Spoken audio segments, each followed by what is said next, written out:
Hi friends. तो परीक्षा मंथन हमारा किताब है और यह है चैप्टर 6। ठीक है, तो ये चैप्टर है मेमोरी के बारे में। जो जिस तरह से हमारा मस्तिष्क, ये जो माइंड है, ये एक मेमोरी है। मेमोरी मतलब जितना भी आपकी यादें हैं, ठीक है, सबको इसमें स्टोर करके रखा। बचपन की यादें, ठीक है, स्कूल डेज की यादें, कॉलेजेस की यादें, तो जितना भी यादें हैं वो सब आपका मेमोरी में स्टोर किया हुआ है। तो ये आपका मेमोरी ह्यूमन। उसी तरह कंप्यूटर का भी एक मेमोरी होता है जिसमें जितना भी आपका डाटा है, ठीक है, या इंफॉर्मेशन है, या जो भी आपका है वो सब स्टोर रहता है। जैसे एग्जांपल, आपने मूवी डाउनलोड किया, ठीक है, आपने गाना रखा, आपने पिक्चर्स रखा, आपने सॉफ्टवेयर रखा, आपने कोई कोडिंग्स रखा, कुछ भी, ठीक है, वो सब कहाँ पर स्टोर होगा? तो मेमोरी में रहेगा। तो मेमोरी में क्या रहता है? ये डाटा और इंफॉर्मेशन को स्टोर करके रखता है। ठीक है, मैं आपको शुरू में ही बताया था कि कुछ भी आप डाल रहे हो कंप्यूटर में, सब डाटा कहलाता है, कुछ भी, और वो प्रोसेस होने के बाद इंफॉर्मेशन कहलाता है। ठीक है, तो डाटा इंफॉर्मेशन टोटल कहाँ रहता है? तो मेमोरी में। अब मेमोरी दो तरह का होता है, एक होता है प्राइमरी मेमोरी, एक होता है सेकेंडरी मेमोरी। प्राइमरी मेमोरी को मेन मेमोरी भी कहा जाता है। सेकेंडरी मेमोरी को ऑक्सिलरी मतलब सहायक मेमोरी या परमानेंट, ठीक है, परमानेंट मतलब स्थायी मेमोरी भी कहा जाता है। और प्राइमरी मेमोरी को टेम्पोररी मेमोरी भी कहा जाता है। अब इसका रीजन मैं आपको समझा रहा हूँ। प्राइमरी मेमोरी को रैम, रोम, कैशे और रजिस्टर, ये चार तरह से हम डिवाइड कर सकते हैं। ठीक है, रैम फिर होता है S RAM, static RAM, random access memory, D RAM, dynamic random access memory, ROM होता है रीड ओनली मेमोरी।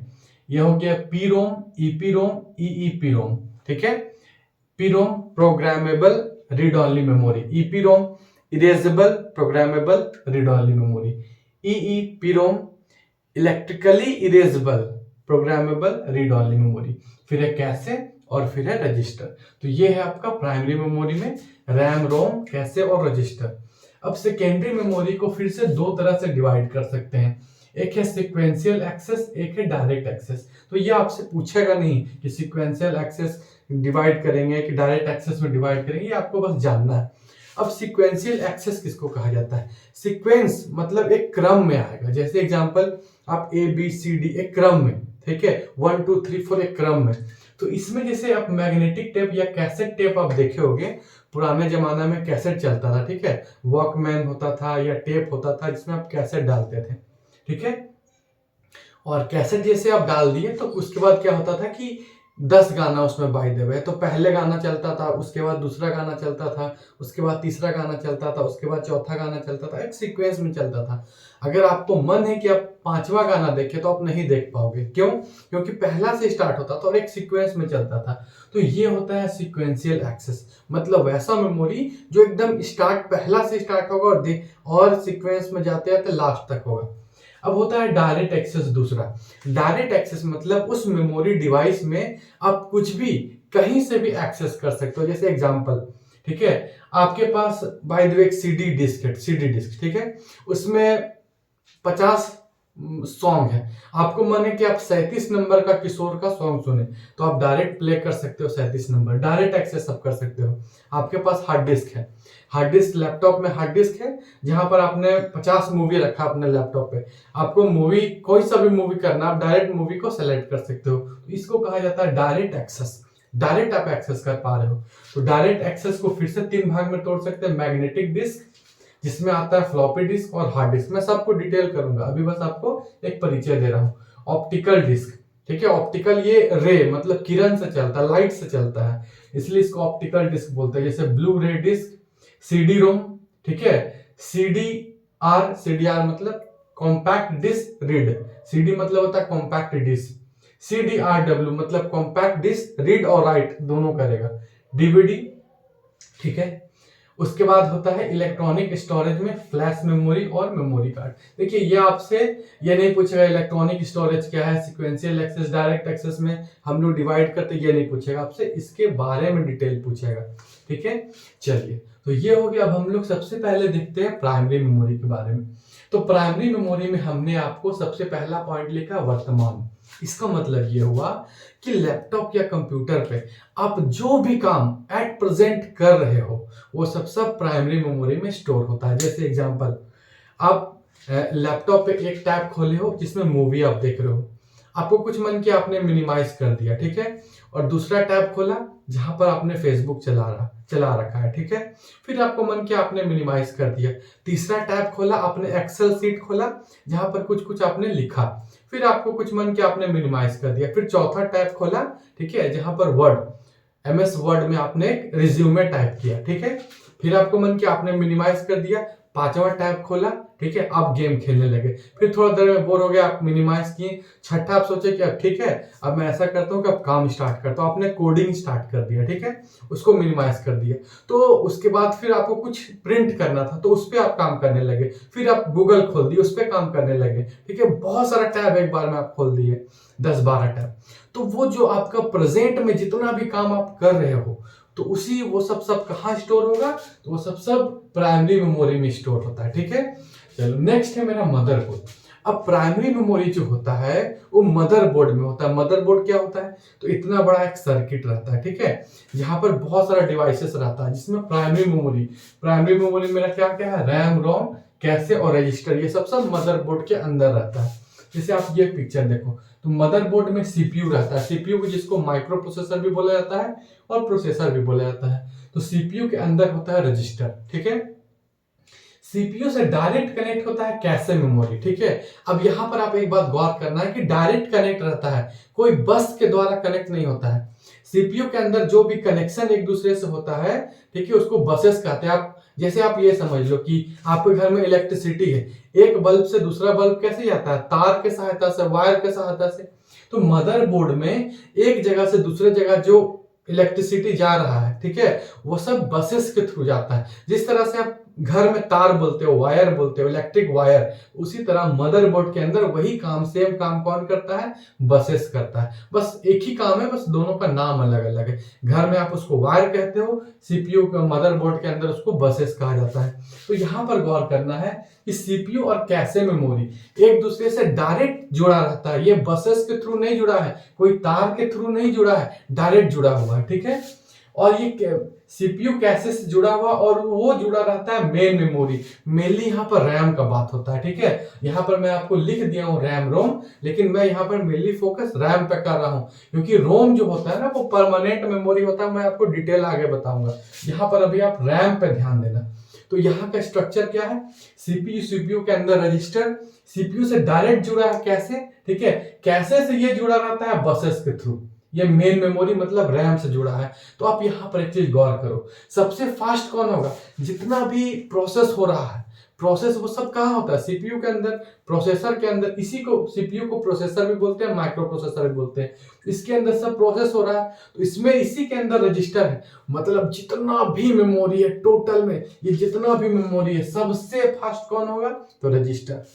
रजिस्टर के बाद सेकेंड सबसे फास्ट कौन होगा, तो इससे डायरेक्ट कौन कनेक्ट है, तो कैशे मेमोरी जो है वो रजिस्टर के बाद सेकेंड फास्टेस्ट होता है, ठीक है। उसके बाद कौन होगा, तो रैम होगा, ठीक है। क्योंकि देखो आप यहाँ पर देखो, सीपीयू से कैसे जुड़ा है, कैसे से रैम जुड़ा हुआ है। मतलब कि जो थर्ड फास्टेस्ट होगा वो कौन होगा, तो रैम होगा, ठीक है। यहां तक आपको आशा है समझ आ गया होगा, ठीक है। अब हमने तीसरा पॉइंट आपको बताया कि ये वोलाटाइल होता है। वोलाटाइल मतलब उड़ जाना। जैसे पेट्रोल वोलाटाइल होता है, ये इंग्लिश का एक वर्ड है, बहुत बड़ा तोप नहीं है, इंग्लिश का एक वर्ड है, ठीक है। वोलाटाइल का मतलब होता है उड़ जाना। और नॉन वोलाटाइल मतलब जो नहीं उड़ता है। जैसे पेट्रोल वोलाटाइल होता है, मतलब आप पेट्रोल को ऐसे रख दो तो आधे घंटे में उड़ जाएगा। आधे घंटा भी हमने कहा, बहुत समय बता दिया, 10-15 मिनट में उड़ जाएगा।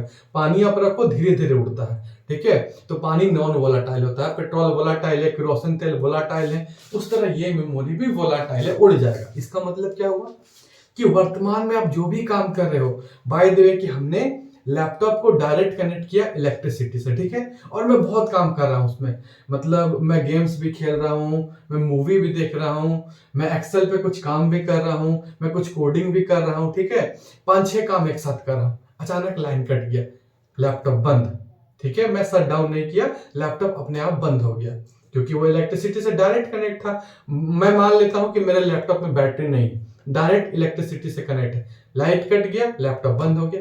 अब आप जैसे लैपटॉप को खोलोगे, ठीक है, तो वो फिर से एकदम फ्रेश खुलेगा। ऐसा नहीं कि आप जहां पर मूवी, बाय द वे कि मैं बाहुबली मूवी देख रहा था 1 घंटा पे, तो एग्जैक्ट 1 घंटा पे ऐसा नहीं खुलेगा, आपको पूरा फ्रेश लैपटॉप खुलेगा। इसका मतलब क्या हुआ कि जो जो काम आप कर रहे थे प्रेजेंट में, जो मेन मेमोरी में था, सब उड़ गया।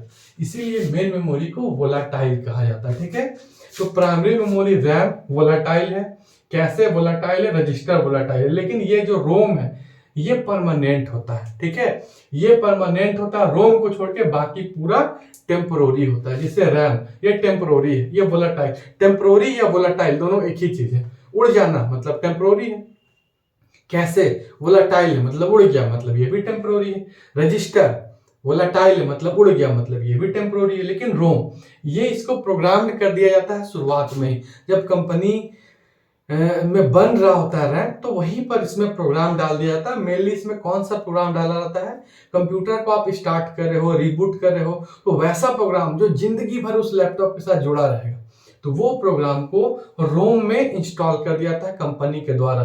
फिर ये चेंज नहीं होता है। ठीक है, लाइफ टाइम रहता है, ये ना कभी खत्म होता है ना कभी चेंज होता है। तो यही कारण है कि जो रोम है आपका, इसको परमानेंट है। ठीक है, तो हमने यहाँ पर देखा है कि प्राइमरी मेमोरी कैसा है, ये कुछ परमानेंट भी है, कुछ टेम्परोरी भी है, मतलब कुछ वोलाटाइल भी है, कुछ नॉन वोलाटाइल भी है मेन मेमोरी। लेकिन अगर आपको ऑप्शन में, ठीक है, अगर ऐसा नहीं मिलता है कि प्राइमरी मेमोरी कैसा है, वोलाटाइल प्लस नॉन वोलाटाइल, अगर ऐसा नहीं है, सिर्फ लिख रहा है वोलाटाइल, तो आपको वोलाटाइल टिक कर देना है। क्यों?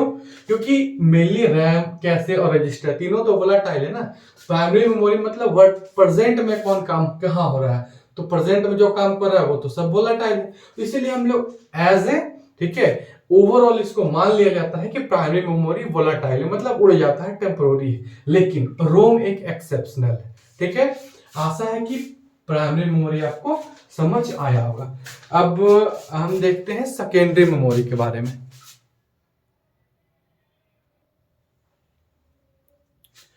नेक्स्ट है हमारा ये सेकेंडरी मेमोरी। ठीक है, तो यहां पर हमने आपको बताया था ये सीपीयू।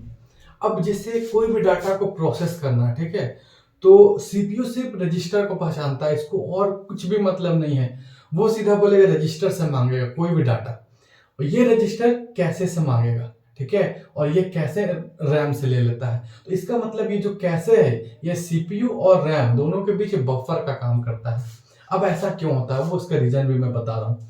रजिस्टर बहुत फास्ट होता है, रैम उसके तुलना में कम फास्ट होता है। जैसे एग्जांपल, रजिस्टर एक मिस्त्री है जो एक बार में 100 ईंटा जोड़ देता है, रैम एक बार में 10 ईंटा जोड़ पा रहा है, तो ये बेचारा परेशान हो जाएगा। तो ये बीच में एक ऐसा मजदूर रखता है ये कि ये कम से कम 60-70 ईंटा ले आए, तो क्या करेगा, इसका ये इससे खींच के 70 ईंटा ले आएगा, इसको देगा। ठीक है, तो ये बहुत तेजी से काम करेगा, इसलिए बफर का काम करता है। ये कैसे क्या करता है ना कि स्पीड बढ़ा देता है। ठीक है, तो सीपीयू रजिस्टर को पहचानता है, रजिस्टर कैसे कैसे के थ्रू रैम से लेता है। ठीक है, तो ये आपको समझ आया होगा। अब सेकेंडरी मेमोरी जो होता है वो परमानेंट होता है, फ्यूचर यूज के लिए होता है, नॉन वोलेटाइल। आप ये समझना, सेकेंडरी मेमोरी जैसे पेन ड्राइव ले लो, तो पेन ड्राइव में आपने मूवी डाउनलोड 10 मूवी रख लिया, अब लैपटॉप ऑफ हो चाहे ऑन हो, वो मूवी हमेशा से आपके पास रह जाएगा। ठीक है, ऐसा नहीं कि लाइन कट गया, लैपटॉप ऑफ, तो पेन ड्राइव से गया डाटा चला गया, ऐसा नहीं होता,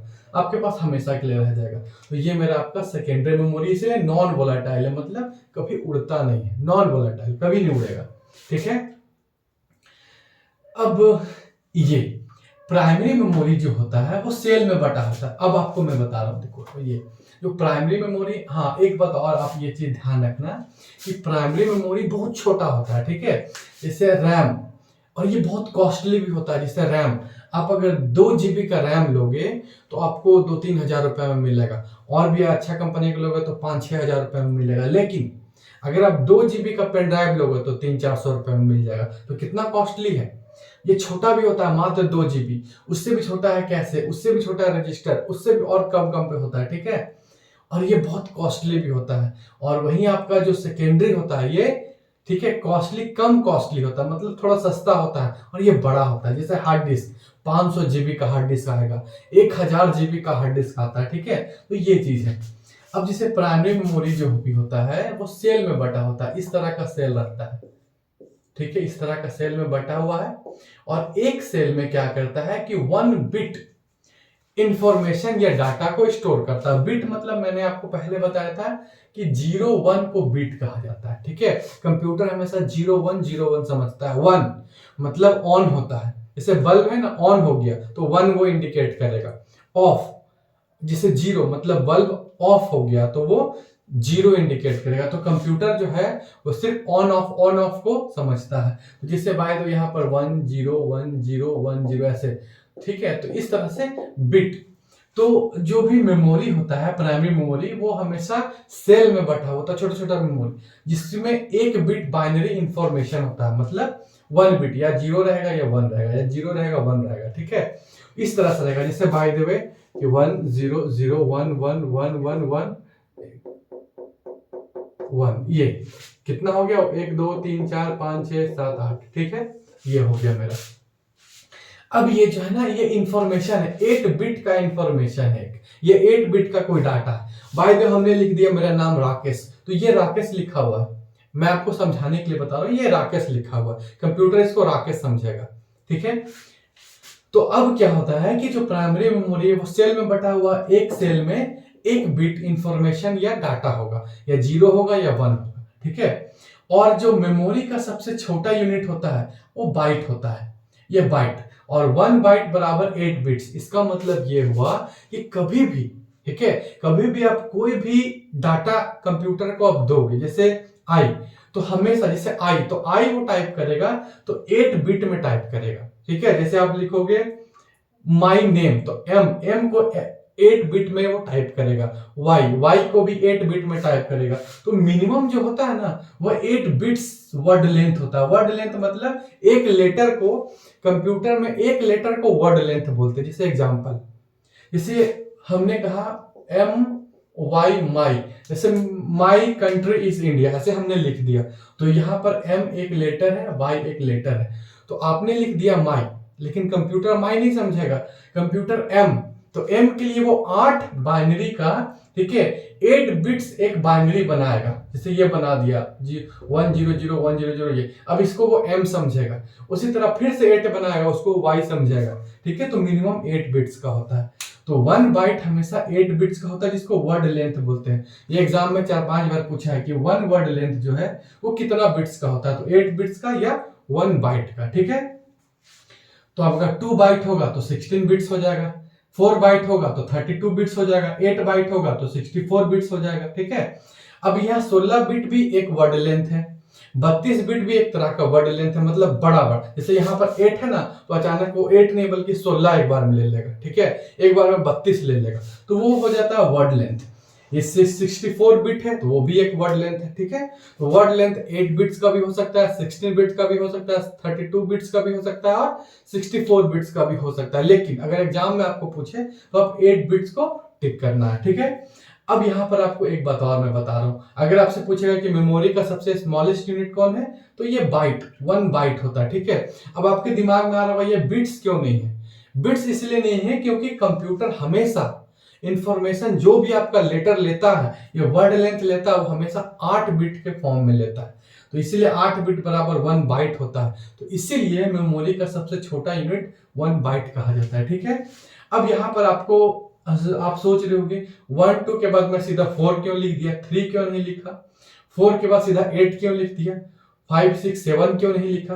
तो हमेशा ये जो होता है ना, वो 2 का पावर n में चलता है। जैसे 2 का पावर 1, ठीक है, 2 का पावर 0, 2 का पावर 0, 2 का पावर 1, 2 का पावर 2, 2 का पावर 3, 2 का पावर 0 बराबर 1, 2 का पावर 1 बराबर 2, 2 का पावर 2 बराबर 4, 2 का पावर 3 बराबर 8, 2 का पावर 4 बराबर 16। तो इसलिए हमने लिखा 1 2 4 8 16 बिट, इस तरह से होता है। ठीक है, 3 4 ऐसा नहीं होता है।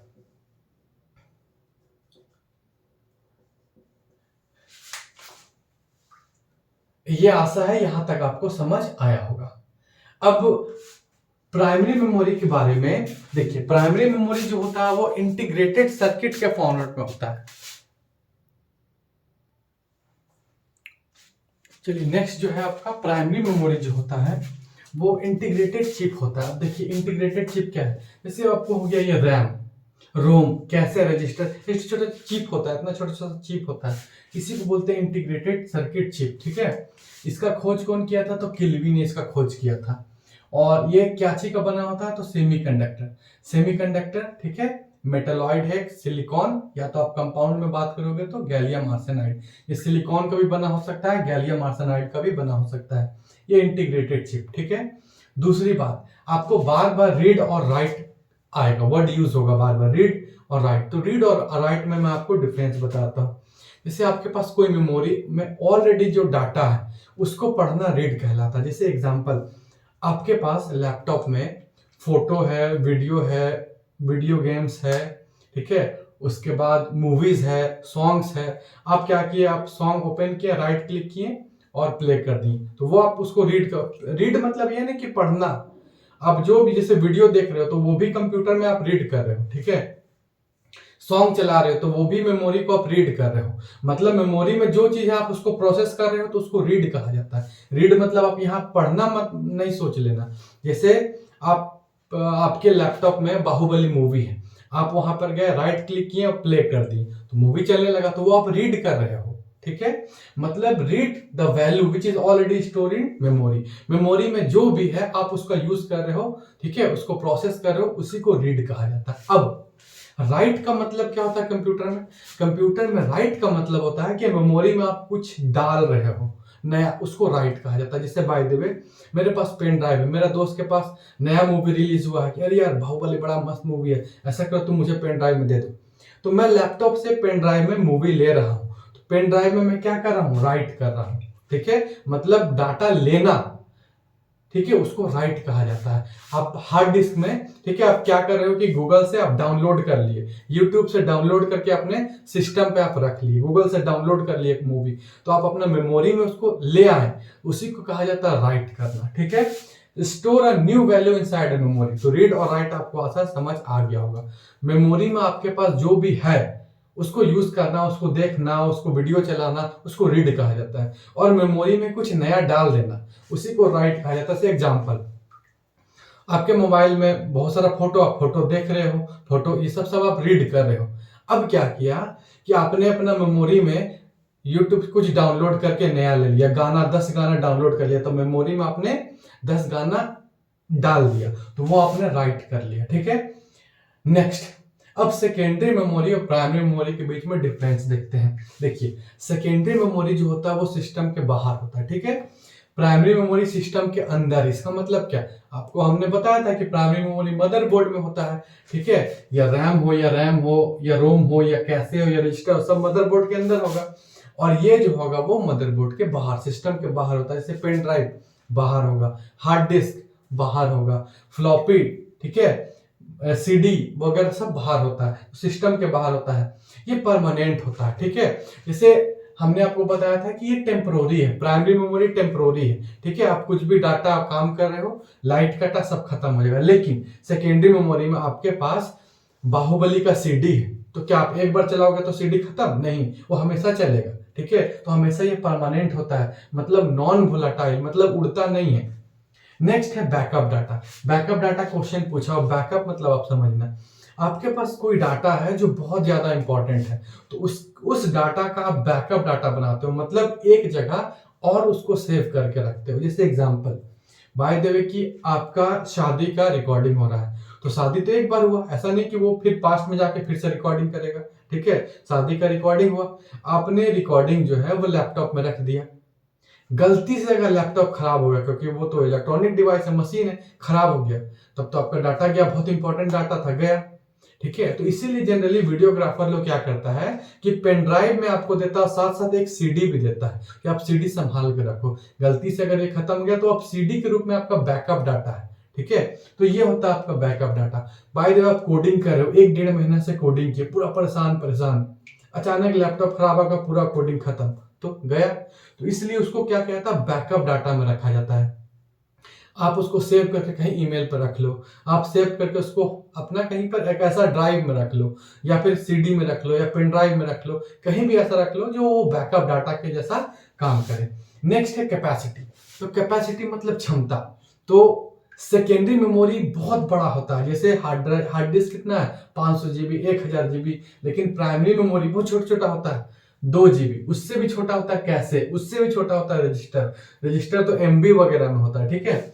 उसके बाद हो गया मेरा स्पीड, तो स्पीड प्राइमरी का बहुत ज्यादा होता है, सेकेंडरी का कम होता है, ठीक है। स्पीड प्राइमरी का बहुत ज्यादा है। आप देखते हो जैसे क्लिक किए, क्लिक जैसे आप किए तुरंत, ठीक है।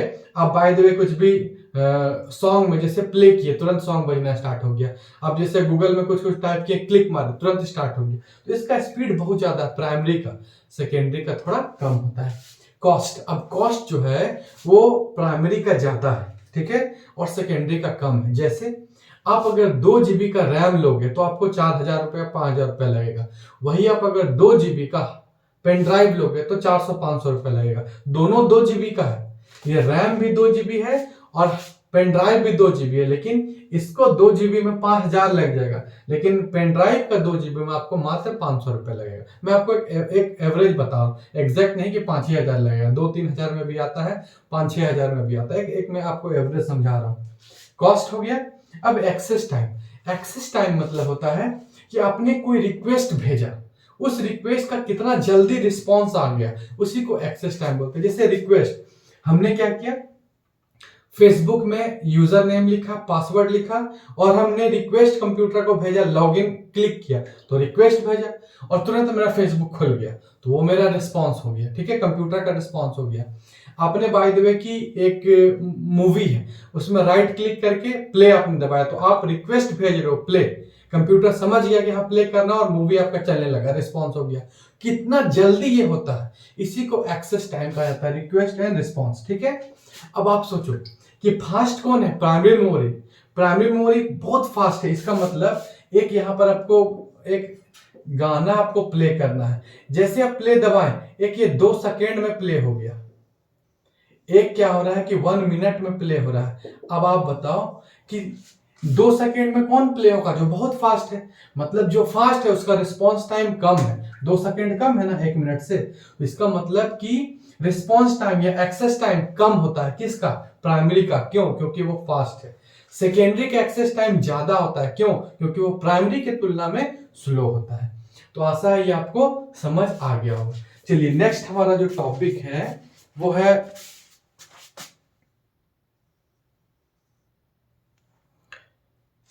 नेक्स्ट हमने अभी देखा था वर्ड लेंथ के बारे में। तो वर्ड लेंथ का एक चीज और आपको जानना है कि वर्ड लेंथ जितना ज्यादा होगा, ठीक है, प्रोसेस उतना ही फास्ट होगा। जैसे बाय द वे 8 बिट का वर्ड लेंथ जा रहा है, 16 बिट का जा रहा है तो और ज्यादा जाएगा ना, जितना ज्यादा कंटेंट जाएगा तो प्रोसेस फास्ट हो जाएगा। 64 बिट का जा रहा है तो और ज्यादा फास्ट हो जाएगा, ठीक है। अब वोलाटाइल, वोलाटाइल का मतलब उड़ गया, उड़ गया मतलब टेम्पररी होगा, मतलब अस्थायी होगा। तो वोलाटाइल का एग्जांपल कौन कौन सा है, तो रैम है, कैसे है और रजिस्टर। हमने आपको बताया था कि प्राइमरी मेमोरी रोम छोड़ के तो बच रहा है रैम, कैसे और रजिस्टर। नॉन वोलाटाइल का मतलब क्या हो गया, वैसा मेमोरी जो उड़ता नहीं है, मतलब परमानेंट होगा, मतलब स्थायी होगा। तो एक तो हो गया रोम और बाकी जितना भी सेकेंडरी मेमोरी है ये टोटल नॉन वोलेटाइल होता है, ठीक है। अब हमने आपको बताया सिक्वेंशियल एक्सेस मेमोरी, ठीक है। सिक्वेंशियल एक्सेस मेमोरी मतलब जहां पर कुछ भी डाटा आपको लेना है तो एक सीक्वेंस से आएगा। जैसे पुराना जमाना में ये कैसेट चलता था जिसमें मोहम्मद रफी का या किशोर का 10 गाना होता था, ठीक है, या आपने कुछ भी गाना भरवाया। अब आपको मन है कि आप 7वां गाना किशोर का सुनो तो आप नहीं सुन पाओगे, आपको पहले सुनना पड़ेगा पहला नंबर, फिर दूसरा, फिर तीसरा, फिर चौथा। तो इस तरह का हमें पहला, दूसरा, तीसरा, चौथा, 5वां, 6वां, उसके बाद 7वां बजेगा। तो ये था सिक्वेंशियल एक्सेस मेमोरी। इसका एग्जाम्पल है मैग्नेटिक टेप और कैसेट टेप, ये वाला, ठीक है। ये एग्जाम में पूछा हुआ है कि सिक्वेंशियल एक्सेस का एग्जाम्पल कौन है, मैग्नेटिक टेप या कैसेट टेप।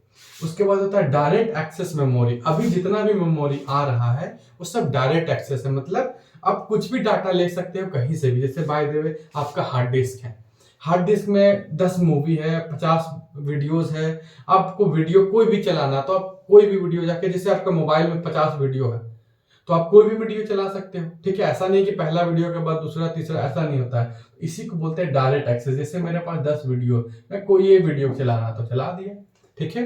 तो ये है मेरा ये डायरेक्ट एक्सेस में। मैग्नेटिक डिस्क भी है, मैग्नेटिक डिस्क में होता है फ्लॉपी डिस्क, हार्ड डिस्क, ठीक है, ये सब मैं डिटेल में बताऊंगा। नेक्स्ट है मेरा रोम। तो रोम के बारे में मैं आपको थोड़ा सा बता देता हूँ। आप एक चीज देखो, रोम जो होता है इतना छोटा सा एक सेमीकंडक्टर चिप होता है, इंटीग्रेटेड चिप, ठीक है।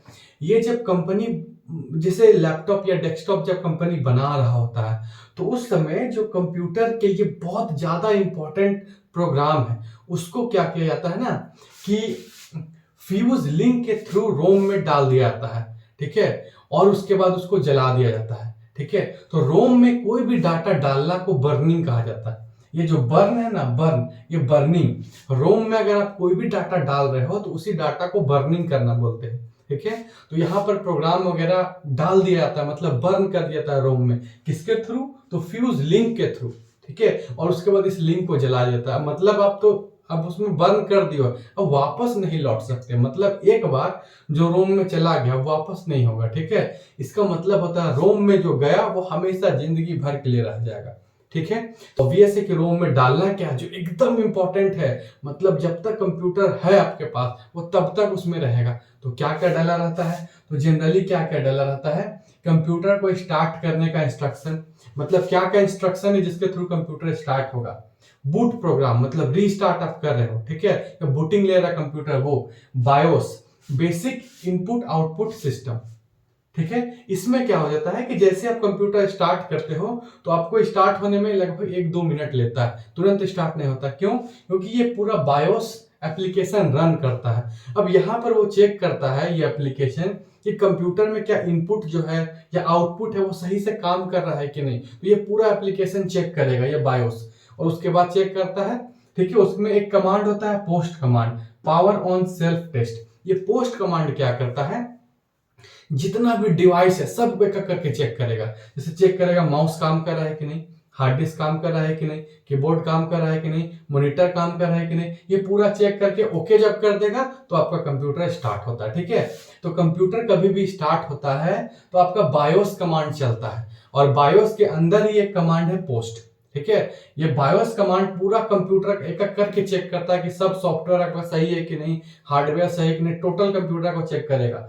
जैसे आपका मोबाइल भी कभी हैंग कर गया, कुछ नहीं, और आप क्या किए, सीधे सीधे मोबाइल बंद कर दिए, स्विच ऑफ किए फिर स्विच ऑन किए, तो जैसे स्विच ऑन आप करोगे तो बायोस कमांड चलेगा, उसके बाद आपका मोबाइल सही हो जाता है, मतलब सब कुछ वो चेक कर लेता है, ठीक है। जैसे एक एग्जांपल मैं आपको बता रहा हूँ, एक बार मेरा लैपटॉप में हार्ड डिस्क क्रैश कर गया था, ठीक है। तो बार बार ऑन कर रहा था तो हो ही नहीं रहा था, तो बायोस कमांड जब चलता था ना तो वहां पर एरर आ जाता था, हार्ड डिस्क में एरर शो कर देता था इस तरह का, ठीक है। एक पीला इस तरह का आ जाता था, यहाँ पर ये येलो रंग का आ जाता था एरर।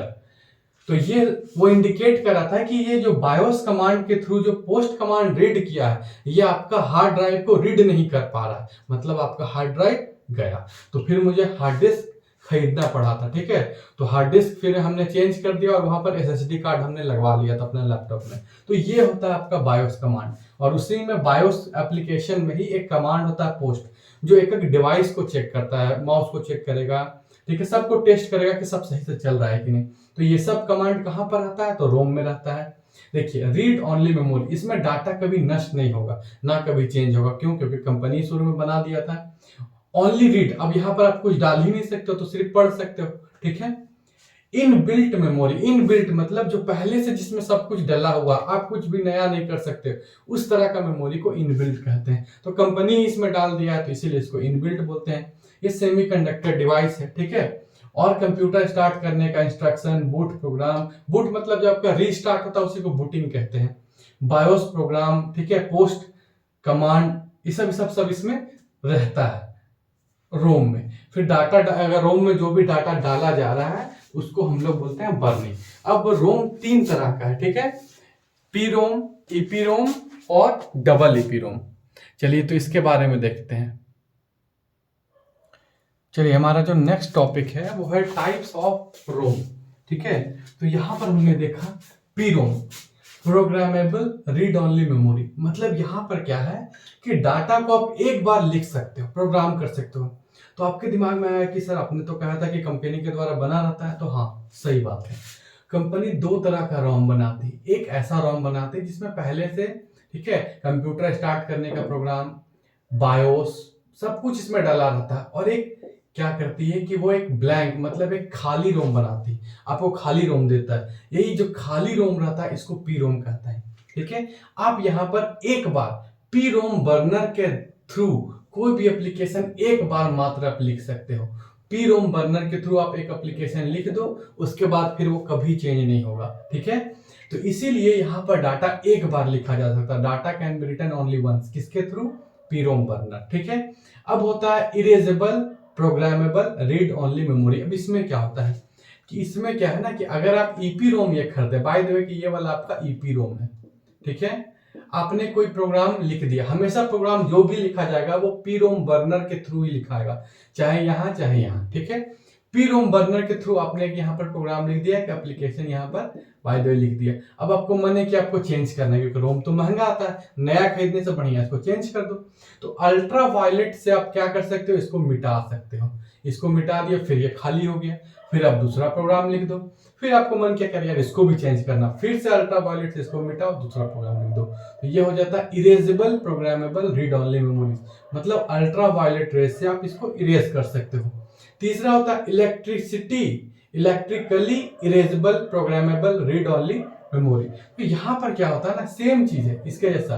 अगर आपके पास ईईपी रोम है तो आप इलेक्ट्रिक चार्ज मतलब इलेक्ट्रिसिटी, बाय द आपने एप्लीकेशन कुछ लिखा, इस एप्लीकेशन को आप इलेक्ट्रिसिटी से आप इसको इरेज कर सकते हो, फिर से दूसरा लिख सकते हो, फिर से इलेक्ट्रिसिटी से इरेज कर सकते हो, फिर दूसरा, कितना बार भी लिख सकते हो।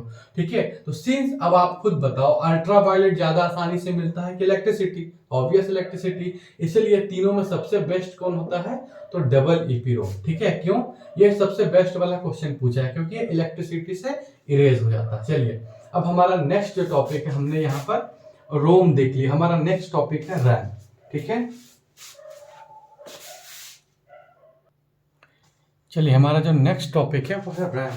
ठीक है, यहाँ पर रैम है रैंडम एक्सेस मेमोरी। अब आपको हमने बताया था कि अगर आपको अपना लैपटॉप या मोबाइल, ठीक है, अगर आपको बहुत फास्ट रखना है तो उसके लिए आपको रैम ज़्यादा होना चाहिए, प्रोसेसर अच्छा होना चाहिए। ठीक है, तो रैम के बारे में यहाँ पर देखा जाता है। जैसे बाय द वे कि हमने शुरू में क्या किया कि 2 GB का रैम ले लिया लैपटॉप में, बाद में हमें कोडिंग वगैरह भी करना है, अब हमको ज़्यादा रैम चाहिए, तो मदरबोर्ड में स्लॉट भी लगा रहता है। ठीक है, रैम का स्लॉट लगा रहता है।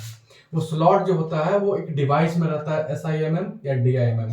ठीक है, चलो अब यहाँ पर हमने उस स्लॉट से आप रैम बढ़ा सकते हो, 2 GB 4 GB 8 GB 16 GB 32 GB आप उसको बढ़ा सकते हो।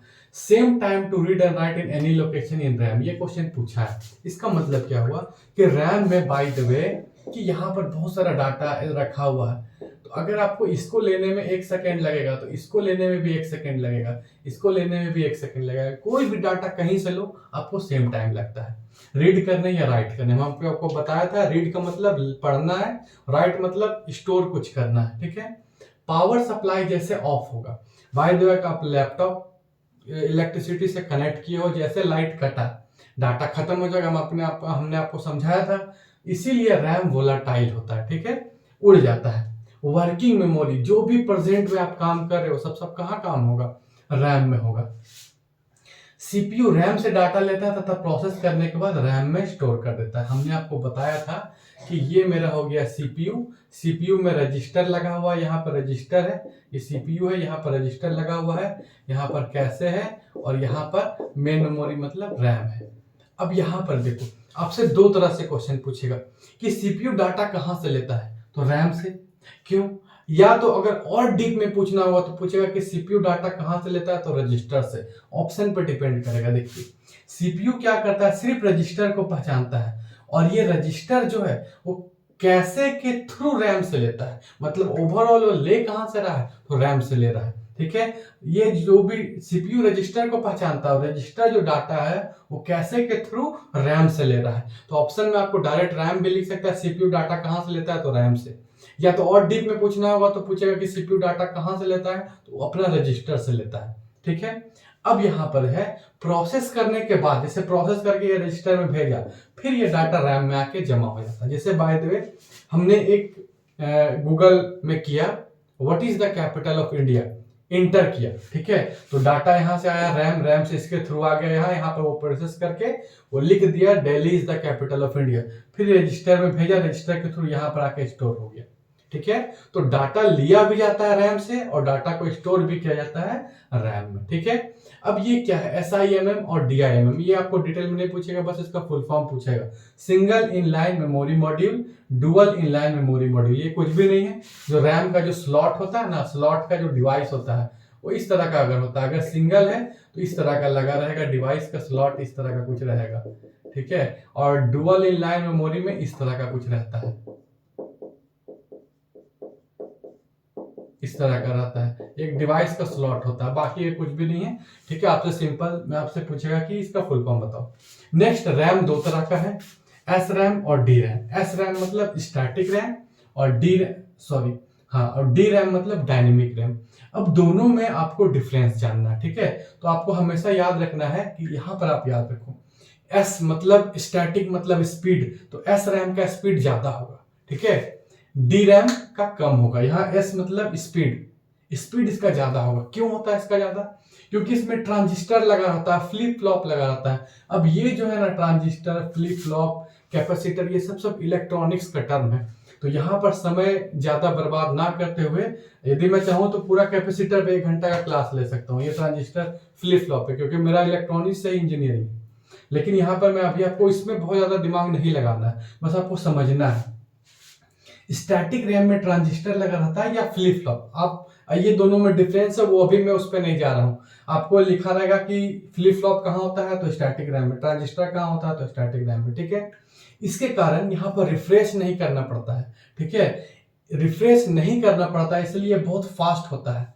तो जब फास्ट होता है तो यही कारण है कि ये कैसे के जैसा यूज करता है। देखो यहाँ पर रैम था, यहाँ पर कैसे था, तो एस रैम ही कैसे के जैसा यूज करता है, क्योंकि ये फास्ट होता है। अब डी रैम, डायनेमिक रैम, यहाँ पर कैपेसिटर लगा रहता है, कैपेसिटर को बार बार आपको रिफ्रेश करना पड़ता है, ठीक है। तो ये रिफ्रेश बार बार करना पड़ता है, इसीलिए इसका स्पीड कम हो जाता है। और ये मेन मेमोरी मतलब जो आपका रैम था ना, वो उसके जैसा काम करता है। जैसे यहाँ पे था मेन मेमोरी कैसे, तो यहाँ पर स्टैटिक रैम काम करता है, यहाँ पर डायनेमिक रैम काम करता है। तो बस आपको इतना याद रखना है, दोनों में आपसे ये पूछेगा कि ज्यादा फास्ट कौन होता है। तो एस से है स्टैटिक रैम, तो स्टैटिक रैम ज्यादा फास्ट होता है। अब हमारा जो नेक्स्ट टॉपिक है वो परीक्षा मंथन के अकॉर्डिंग ये हमारा कैश मेमोरी। चलिए, तो आज का वीडियो का लास्ट टॉपिक है हमारा कैश मेमोरी। अब देखिए होता क्या है, इसको समझिएगा। सीपीयू, ठीक है, सीपीयू के अंदर रजिस्टर है और सीपीयू जुड़ा होता है कैश मेमोरी से डायरेक्ट, बिना कोई सिस्टम बस के, ठीक है। ये सिस्टम बस से जुड़ा नहीं था। सिस्टम बस इसको कहते हैं मदरबोर्ड के अंदर का जो तार वार होता है उसको, ठीक है। ये डायरेक्ट जुड़ा रहता है। और कैश मेमोरी जो जुड़ा रहता है वो मेन मेमोरी, मतलब यहाँ मेनली रैम का बात हो रहा है, ठीक है। अब यहाँ पर देखिए कैश का काम क्या है। कैश का काम क्या है कि ये सीपीयू और रैम के बीच में बफर का काम करता है। बफर का मतलब स्पीड मेकअप का काम करता है। स्पीड मेकअप मतलब, इसे बाय द वे कि सीपीयू जो रजिस्टर बहुत फास्ट है। रजिस्टर क्या बोलता है कि हम एक बार में 100 ईटा जोड़ सकते हैं, हमको 100 ईटा दो, हम इतना फास्ट है कि हम 100 ईटा जोड़ देंगे। लेकिन रैम बोल रहा है कि भैया उतना मेरे में कैपेसिटी नहीं है, हम तो 20 ईटा दे सकते हैं, हम तो 20 ईटा दे सकते हैं, क्योंकि मेरे में तो उतना कैपेसिटी है नहीं। तो अब कैसे क्या करेगा, बोला कि ठीक है चलो हम बीच में हैं, हम क्या करेंगे कि रैम से ले लेंगे, खींच लेंगे, ठीक है। अगर 20 ईटा दिया तो हम यहाँ से प्रोवाइड करवा देंगे 70 से 80 ईटा, मतलब स्पीड ये क्या किया, बढ़ा दिया। अब ये रजिस्टर से कम है लेकिन फिर भी लेवल में है, ठीक है। तो ये क्या किया, 70 से 80 ईटा इसको दिया, ये लगा दिया। तो अब ये क्या किया, 70 से 80 ईटा को लगा दिया, ठीक है। तो यहाँ पर ये कैश क्या किया कि इसके और इसके बीच का स्पीड को मेकअप कर दिया, मतलब इसका स्पीड कम था, इसका स्पीड ज्यादा था, तो दोनों को मेकअप कर दिया, ठीक है। पहला काम इसका ये कैश का, दूसरा काम ये बफर का जैसा काम करता है। ये दो आपको ध्यान में रखना है। कैश मेमोरी का दो काम, एक तो सीपीयू और मेन मेमोरी या रैम के बीच में बफर का काम करेगा, और दूसरा ये स्पीड को मेकअप कर देता है, ठीक है। चलिए अब नेक्स्ट, ये सिस्टम बस से जुड़ा नहीं रहता, अभी हमने आपको बताया डायरेक्ट जुड़ा रहता है। सीपीयू मेन मेमोरी के बीच बफर का काम करता है। साइज में बहुत छोटा होता है, बहुत महंगा होता है। देखिए रैम से ज्यादा छोटा होगा कैसे, रैम से छोटा होगा कैसे, और कैसे से छोटा होगा रजिस्टर। रैम से महंगा होगा कैसे, और कैसे से भी महंगा होगा रजिस्टर। हमने आपको बताया जितना छोटा उतना महंगा, ठीक है। तो ये जो होता है साइज में छोटा होता है और ज्यादा महंगा होता है। इसका साइज के आता है 256 KB से लेके 4 MB के बीच में इसका साइज होता है कैश मेमोरी का, ठीक है। यह था आपको कैश मेमोरी के बारे में। अब यहाँ पर एक वर्ड है वोम। तो वोम में आपसे है, इसका फुल फॉर्म आपसे पूछेगा राइट वंस रीड मेनी। हमने आपको पी रोम बताया था कि एक बार आप प्रोग्राम करो और बार बार उसको देखो। तो ये एक तरह का एग्जाम्पल है वोम का। फुल फॉर्म पूछ सकता है राइट वंस रीड मेमोरी, ये पूछा हुआ। फिर एक पूछा है फाइल कंप्रेस किसको कहते हैं। File compress by the way कि आपके पास 100 MB का एक फाइल है, आप इसको छोटा करके कंप्रेस करके 5 MB का कर दो, इसी को बोलते हैं फाइल कंप्रेस। फिर आपसे क्वेश्चन पूछा है कि कौन सा, ठीक है, रैम है जिसको बार बार रिफ्रेश करना पड़ता है। तो बार बार रिफ्रेश करना पड़ता है मतलब स्लो होगा, तो डायनेमिक रैम, ठीक है। तो चलिए ये था मेरा, हमने आपको प्राइमरी मेमोरी बता दिया, रैम, ठीक है, रोम बता दिया, कैसे बता दिया, रजिस्टर बता दिया। रजिस्टर सीपीयू के अंदर होता है, सबसे फास्ट होता है, सबसे महंगा होता है, सबसे छोटा होता है, ठीक है। ये रजिस्टर था, कैसे भी बता दिया। तो हमारा प्राइमरी मेमोरी खत्म हो गया। अब जो नेक्स्ट वीडियो होगा वो हमारा सेकेंडरी मेमोरी का होगा। तो आशा है कि नेक्स्ट वीडियो सेकेंडरी मेमोरी का रहेगा। चलिए, थैंक यू।